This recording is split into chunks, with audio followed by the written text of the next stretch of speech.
آج کی ویڈیو صرف ایک ٹریلر کا جائزہ نہیں ہے بلکہ کلش عثمان کے آنے والے قسط کا ایسا گہرائی میں تجزیہ ہے جو آپ کو چونکا دے گا۔ ہم سب نے کلش ارحان کی تیسری قسط کا دوسرا دھماکے دار ٹریلر دیکھ لیا ہے اور اس نے سوالات کا ایک طوفان کھڑا کر دیا ہے۔ آج کی ویڈیو میں ہم نہ صرف اس ٹریلر کے تمام اہم سینز پر تبصرہ کریں گے بلکہ آپ کو دو ایسی بڑی خبروں سے بھی آگاہ کریں گے جن کا تعلق ڈرامے کی کاج سے ہے اور جو گیم چینجر ثابت ہوگی۔ ترکی کا ایک بہت مشہور اداکار جو پہلے بھی بڑے تاریخی ڈراموں میں دل جیت چکا ہے اور میرا ذاتی فیورٹ ہے، وہ باضابطہ طور پر کلش عثمان کا حصہ بن چکا ہے۔ وہ کون ہے؟ ہم اس کا چہرہ بھی دکھائیں گے اور کردار بھی بتائیں گے۔ اس کے ساتھ ہی ایک اور اہم اداکار بھی کاسٹ میں شامل ہو گیا ہے جسے آپ یقیناً آنے والی قسط میں ہی دیکھ پائیں گے۔ تو بنے رہیے کیونکہ سکرپٹ کا ایک سیکنڈ بھی مس کرنا یعنی قسط کی اہم ترین معلومات سے محروم رہ جانا ہے۔ تو بنے رہیے کیونکہ ویڈیو کا ایک سیکنڈ بھی مس کرنا یعنی قسط کی اہم ترین معلومات سے محروم رہ جانا ہے۔ ناظرین کرام، کلش ارحان سیزن در سیزن بہتر سے بہترین ہوتا جا رہا ہے اور اس کا سب سے بڑا ثبوت مرت یاسچوغلو ہے۔ ہم مانتے ہیں کہ شروع میں ارحان غازی کے رول میں ان کی اداکاری پر کچھ سوال اٹھے تھے، بالکل ویسے ہی جیسے براق الجیوت اور یہاں تک کہ انگن التان کے ساتھ ہوا تھا۔ یاد رکھیے، جب ہم نے دلی شرطغل دیکھنا شروع کیا تھا تو اسے محض ایک ڈرامہ نہیں بلکہ حقیقت سمجھ کر دیکھا تھا۔ ہمیں اداکاروں کی نجی زندگی یا ان کی اداکاری کے باریکیوں سے کوئی غرض نہیں تھی، ہم صرف کہانی میں کھوئے ہوئے تھے۔ یہی وجہ تھی کہ شروع کی قسطوں میں ارطغرل یا عثمان کی اداکاری پر زیادہ دھیان نہیں دیا گیا، لیکن وقت کے ساتھ ان سب کی اداکاری مضبوط ہوتی گئی اور وہ ہمارے دلوں میں گھر کر گئے۔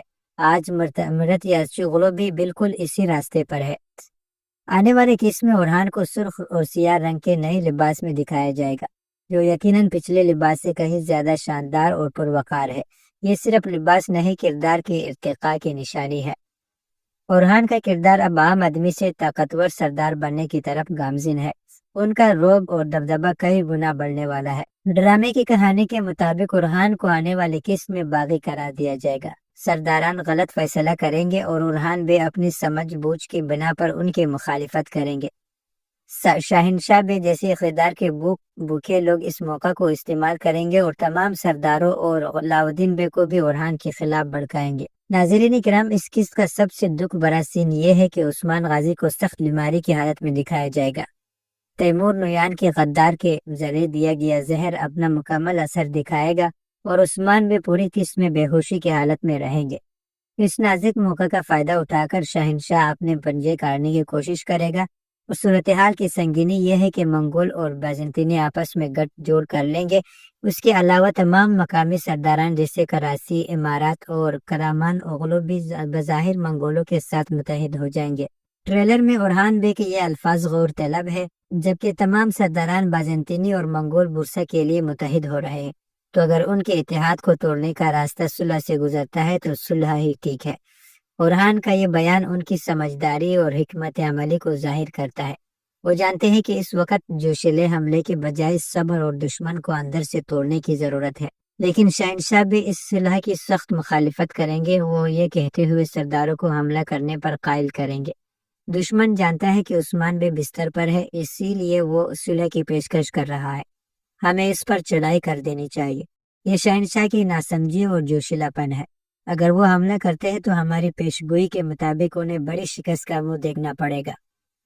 ارحان بے کو نہ صرف بیرونی دشمنوں سے لڑنا ہے بلکہ ان اندرونی مخالفین یعنی شاہنشاہ اور وہ کتے والا سردار سے بھی نمٹنا ہے جو علاؤدین بے کو بھی ارحان کے خلاف استعمال کرنے کی کوشش کریں گے۔ ٹریلر کا آخری جملہ جو ارحان نے کہا، آپ دیکھتے ہیں کہ ایک سردار زیادہ طاقتور ہوتا ہے یا ایک عام آدمی؟ عام آدمی سے مراد خود ارحان ہے اور سردار سے مراد علاؤدین اور شہنشاہ بے اور دیگر سرداران ہے۔ یہ آنے والی اندرونی کشمکش کا اشارہ ہے۔ آنے والی قسط میں ایک اور بڑا واقعہ پیش آنے والا ہے۔ کمانڈر فلاوس بیس بدل کر فاطمہ خاتون کے قافلے پر حملہ کرے گا۔ یہ قافلہ ایناگول سے بارود لے کر قبیلے کی طرف آ رہا ہوگا۔ ٹریلر میں فلاوس نے کہا، فاطمہ خاتون مجھے زندہ چاہیے۔ اس کا مطلب ہے کہ وہ فاطمہ خاتون کو اغوا کر کے ارحان سے کوئی بڑا مطالبہ بنوانا چاہتا ہے۔ ممکن ہے کہ وہ اپنے باپ کے بارے میں یا کسی اور راز کے متعلق ارحان سے معلومات دینا چاہتا ہو۔ فلاوس کو فاطمہ خاتون کی خبر دینے والا غالباً تیمور تاش ہو سکتا ہے۔ ناظرین کرام، میں نے آپ کو پہلے بتایا کہ کلش عثمان کے کاسٹ میں 2 نئے ستارے شامل ہو چکے ہیں۔ پہلا نیا اداکار یہ ہے جو آپ کو اسکرین پر نظر آ رہا ہے، نام ہے انور کرمن۔ یہ باضابطہ طور پر کاسٹ میں شامل ہو چکے ہیں۔ یہ ممکن ہے کہ یہ فاطمہ خاتون کے قافلے کے سپاہیوں میں شامل ہو یا پھر آنے والی قسطوں میں منگول جاسوس کے طور پر سامنے آئے۔ اور اب وقت ہے سب سے بڑی خبر کا۔ دوسرا اداکار ترکی کا وہ مشہور چہرہ ہے جس سے ہم نے پہلی بار برسلار ڈرامے میں ایک صلیبی نائٹ کے طور پر اور صلاح الدین ایوبی ڈرامے کے پہلے قسطوں میں صلاح الدین ایوبی کے خاص جنگجو کے طور پر دیکھا۔ صلاح الدین ایوبی میں یہ بہت پسند آیا تھا، لیکن بدقسمتی سے دوسری قسط میں شہید ہو گئے تھے۔ یہ اداکار بھی باضابطہ طور پر کلش عثمان میں شامل ہو چکے ہیں۔ میری دلی خواہش ہے کہ کاش اسے کسی مسلم یا ترک بہادر کے طور پر پیش کیا جائے۔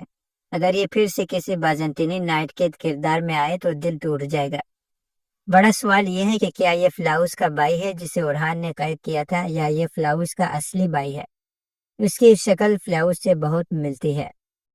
ناظرین کرام، آنے والے قسط رشتوں کے امتحان، سرداروں کی لڑائی اور اورہان کی حکمت عملی کے لحاظ سے تاریخ ساز ہونے والی ہے۔ عثمان بے کی بیماری، دشمنوں کا اتحاد اور اندرونی سازشیں، کلش عثمان کا ہر لمحہ اب انتہائی سنسنی خیز ہوگا۔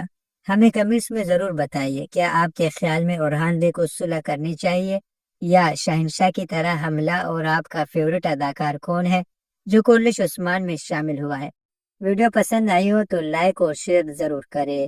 اگلی ویڈیو میں ہم آپ کو یہ اداکار کون ہے اور اس کی اصل تصویر دکھائیں گے اور ان کے کردار کے متعلق تفصیلی معلومات دیں گے۔